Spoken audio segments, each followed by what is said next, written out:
കണ്ണൂർ തളിപ്പറമ്പിൽ വൻ തീപിടുത്തം. ദേശീയപാതയിലെ KV കോംപ്ലക്സിലെയും സമീപത്തെ 2 കെട്ടിടങ്ങളിലുമാണ് തീപിടുത്തമുണ്ടായത്. 3 കെട്ടിടങ്ങളിലെ 60ഓളം കടകൾ പൂർണ്ണമായി കത്തിനശിച്ചു. ഷോർട്ട് സർക്യൂട്ടാണ് അപകട കാരണമെന്നാണ് വിലയിരുത്തൽ. വൈകിട്ട് 5 മണിയോടെ KV കോംപ്ലക്സിലെ ഫാൻസി ഷോപ്പിലാണ് തീപിടുത്തമുണ്ടായത്. നിമിഷനേരം കൊണ്ട് സമീപത്തെ കടകളിലേക്കും അടുത്ത കെട്ടിടത്തിലേക്കും തീ പടർന്നു. തളിപ്പറമ്പിൽ നിന്നുള്ള ഫയർഫോഴ്സ് സംഘം സ്ഥലത്തെത്തിയെങ്കിലും തീ ആളിക്കത്തിയതോടെ കാര്യങ്ങൾ നിയന്ത്രണം വിട്ടു.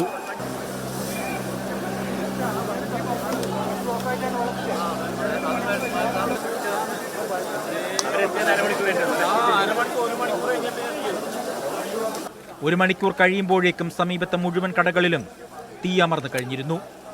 ഫയർഫോഴ്സിന്റെ കൂടുതൽ സംവിധാനങ്ങൾ എത്തിക്കുന്നതിൽ കാലതാമസം വന്നതോടെ ലക്ഷങ്ങളുടെ സമ്പാദ്യം അഗ്നിക്കിരയായി. 20 മിനിറ്റ് കൊണ്ട് ആ വാഹനത്തിന് 2 വണ്ടിയും നിശ്ചലമായി നിന്നു.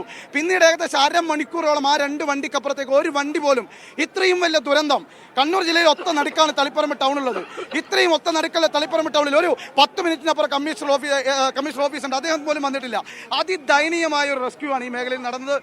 ടാങ്കറുകളിൽ വെള്ളം എത്തിക്കുകയും കൂടുതൽ ഫയർ എഞ്ചിനുകൾ എത്തിക്കുകയും ചെയ്തതോടെ 8 മണിയോടെയാണ് തീ അണയ്ക്കാനായത്.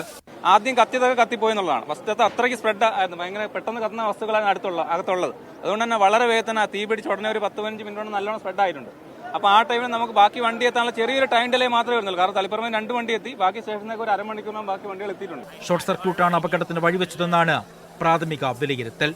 കൂടുതൽ അന്വേഷണത്തിലെ കാര്യങ്ങൾ വ്യക്തമാകുമെന്ന് സ്ഥലത്തെത്തിയ ജില്ലാ കളക്ടർ പറഞ്ഞു. നമുക്ക് ഒരു പ്രിലിമിനറി അസസ്മെന്റ് ഉണ്ട്, പക്ഷേ അതിന്റെ ഒരു വെരിഫിക്കേഷൻ നടത്താതെ പറയുന്നത് ശരിയല്ലാത്തതുകൊണ്ട് വിഷ്വൽസ് അടക്കം നമുക്ക് അവൈലബിൾ ആക്കിയിട്ടുണ്ട്. പക്ഷേ ബാക്കി കാര്യങ്ങൾ നമ്മൾ നാളെ മോർണിംഗിൽ കൺഫേം ചെയ്തിട്ട് പറയാം. അങ്ങനെ ഒരു ഇൻഫർമേഷൻ ഉണ്ട്, പക്ഷേ അത് വെരിഫിക്കേഷൻ നടത്തണം എന്നുള്ളതുകൊണ്ടാണ് അത് കൺഫേം ചെയ്യാത്തത്. അഗ്നിശമന സേനാംഗങ്ങൾക്കൊപ്പം പൊതുപ്രവർത്തകരും നാട്ടുകാരും രക്ഷാദൌത്യത്തിൽ പങ്കാളികളായി. ക്യാമറമാൻ ഷിജിത് കണ്ണോമിനൊപ്പം ബിജീഷ് ഗോവിന്ദൻ, മീഡിയ 1, കണ്ണൂർ.